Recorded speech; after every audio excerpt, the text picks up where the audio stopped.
Okay, this is going to be similar to part 1 of area between two curves. On the second part, we're going to use the same formula, the same idea that we're going to subtract our functions, the greater function first, the lesser function second. By greater and lesser, I mean that f of x should be the function that's on top and g of x should be the function that's on bottom. What's going to be different about these problems from part 1 is that we're not going to be told explicitly in the problem what the boundaries are that we want to use. We're going to have to figure it out based on the fact that our functions are going to intersect. So let's give this a try.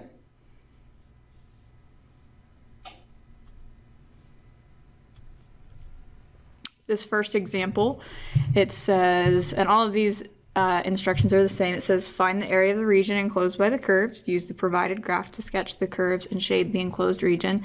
Just like on part 1, you technically don't have to necessarily graph these in order to find it if you just use the formula. It is helpful so you can make sure you know which one is the top function, which one's the bottom function. And also if you do have graph paper and you can graph it, as long as these meet at nice points, which these will, then graphing by hand is actually an easy way to figure out where they're intersecting at. And that's going to tell us what our boundaries are. But if you're in an AP calculus class or something and you're just trying to get this done as fast as possible, you may be able to think about some of those things and figure it out faster without having to graph it, or at least not having to graph it quite as in depth as this. So the easier of these two is this line, y equals negative x plus 2, which has a y-intercept of 2 and goes down 1 and right 1.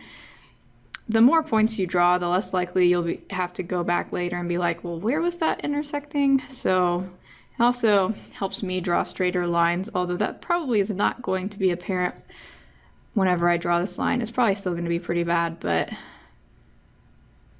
we'll see what happens. Hopefully I get better at this if I practice, because like people like draw with these tablets for a living, like artsy people.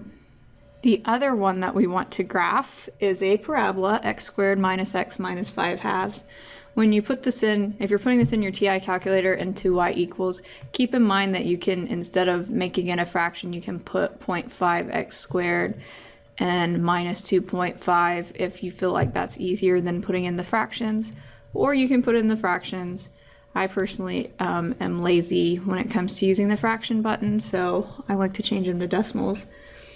This parabola has a vertex at 1, -3, so that's the bottom point. On either side of that will only have gone up a half because it's a 1/2 in front. Then we have 3, -1, which is where one of our points of intersection is, -1, -1. And then we at least need to keep going on the left side, 4, 1.5, which I realize that's not the left side, but that was the easier side for me to look on. And then I do the same thing for -2, that's at 4.5. And then -3, 5. Which there is our last point of intersection. So if I draw my parabola,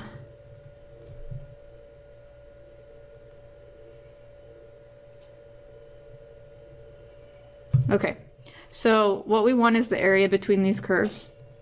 Drawing the picture is helping us to find two things.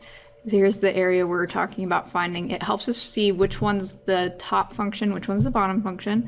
So the line is above our parabola the whole way through from intersection point to intersection point. So that means that this is going to be like our f of x, and this will be our g of x. Or if you wanted to label them top and bottom, that would work too.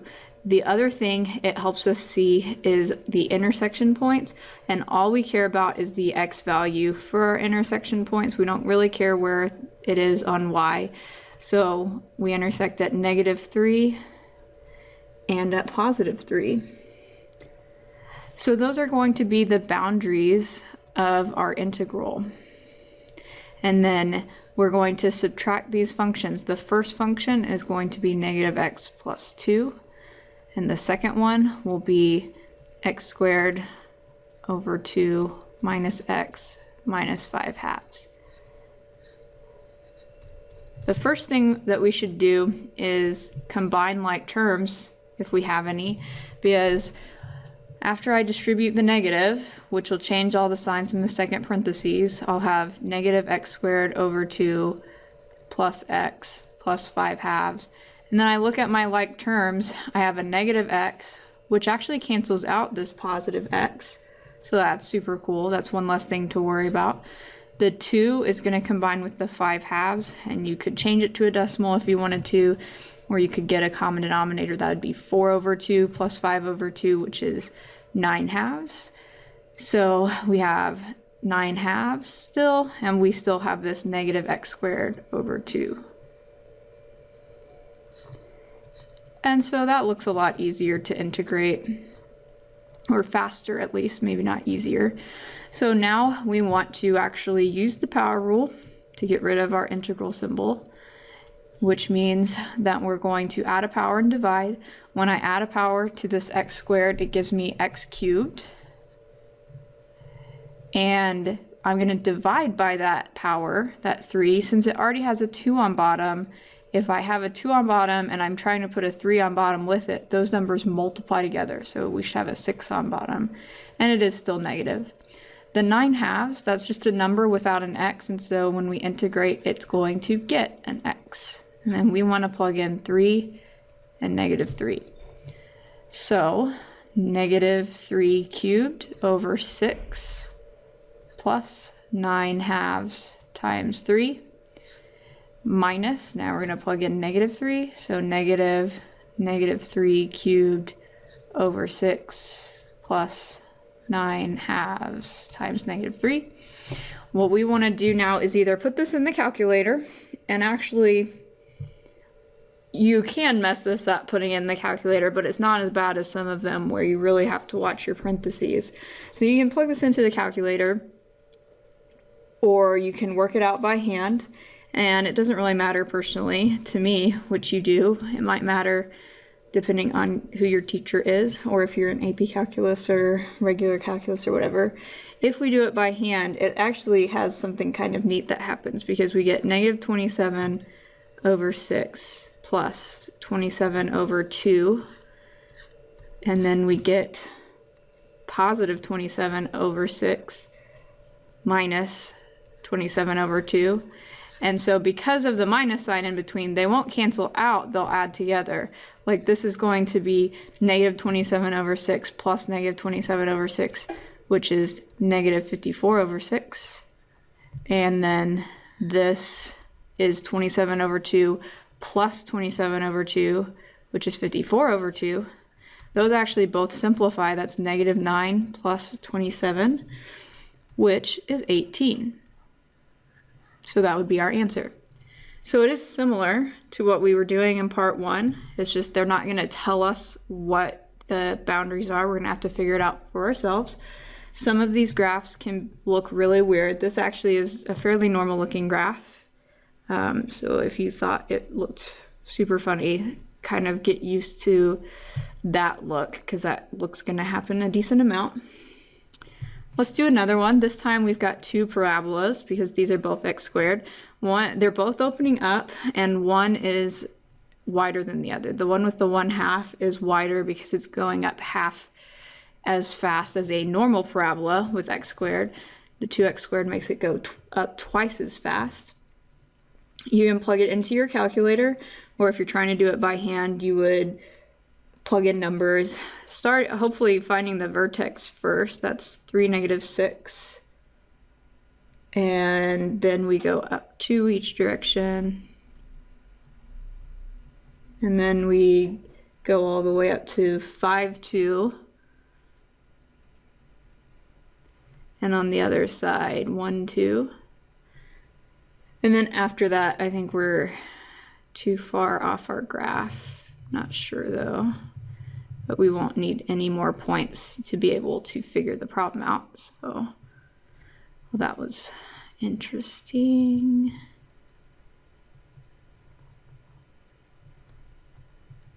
Now, let's do the other one. So this one has a vertex at 3, 0. So on the x-axis, and then it goes up half each direction.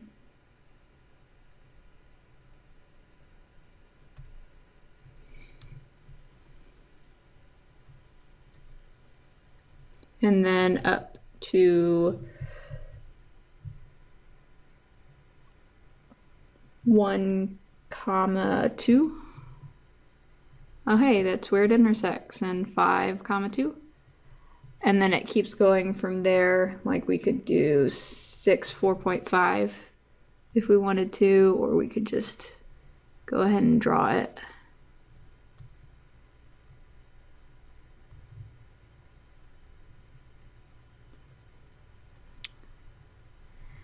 So we're trying to find the area between these two curves, which is this part right here in between our two parabolas. So what matters to us is that the second function, the one with the over 2, that is actually the one that's on top in between our two intersection points, and the one with the 2x squared is on bottom. So we're going to go from, what are our x values here for our intersection points? This one is at 1, and this one is at 5. So we're going to go from 1 to 5, and we'll start with the top one, which is x squared over 2 minus 3x plus 9/2 minus 2x squared minus 12x plus 12 dx. We should have some like terms here, although we have some fractions happening, which makes this a little bit unpleasant, but we'll just have to power through. So we're distributing the negative. It's going to make this a negative 2x squared, a positive 12x, and a minus 12. X squared over 2 minus 2x squared will give us negative 3/2 x squared. Negative 3x plus 12 should be plus 9x. And 9/2 minus 12 will be negative 15/2.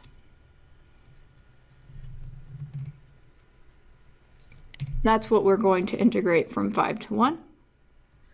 And so we're going to use the power rule, which says to add a power and divide. So we have negative 3/2. We're making x go to the third power, but we want to divide by 3. We'll talk in a second about how that simplifies, in case you aren't sure. 9x, when we do the power rule, gives us 9x squared over 2. And then the 15/2 gets an x put with it. So 5 and 1 is what we're going to plug in. So going back to this first part and simplifying, if I have 3/2 and I divide it by 3, what happens is that I'm really doing 3/2 times 1/3. So the 3's cancel and it leaves me with a half. So when we simplify this, we end up just having a half in front of x cubed, still with that negative there. So negative 1/2, 5 cubed times 5 cubed, plus 9 times 5 squared over 2, minus 15/2 times 5, minus negative 1/2 times 1 cubed, plus 9 times 1 squared over 2, minus 15/2 times 1. So again, you can just plug this straight into your calculator, and I don't think that this one's too terribly difficult to plug in. They're both positive numbers, which is helpful, and I mean, that's helpful. So you just have to make sure you type in everything correctly. If we do want to do it by hand, we end up with negative 125 over 2, and then plus 225 over 2, and then minus 75 over 2. What's really great about this problem, and you may not have noticed it before now, is all of them are over 2. And so that means that we already have common denominators, which is really all anybody wants in life, is common denominators every time they try to subtract or add fractions. Think about it, you know it's true. So we could just add all these together, basically, or we actually need to distribute that. We end up with 132 over 2, which simplifies to be 66. So that's our answer.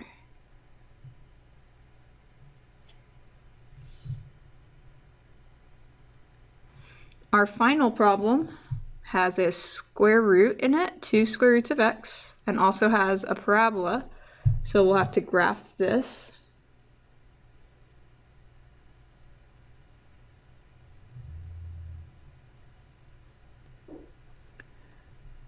Whenever we graph this, you can plug it into your calculator, or you can say when I plug in 0, I get 0. When I plug in 1, I get 1. When I plug in 4, well, just kidding about that last one. We don't get 1 because we get 0. We square root 1 and get 1, but then we have to times it by 2. Then we square root 4 and get 2, but we have to times it by 2, which gives us 4. So, well, I missed that dot, but it's okay. There's our square root function. Our parabola is opening up. It starts at 0, 0, which is nice because all it has is x squared. It also is going up a fourth as fast as normal. So like we'll get 1, 1/4 as our first point, and then 2, 1 as our next point, and then 4, 4, and we can put those points on the other side as well and draw our parabola.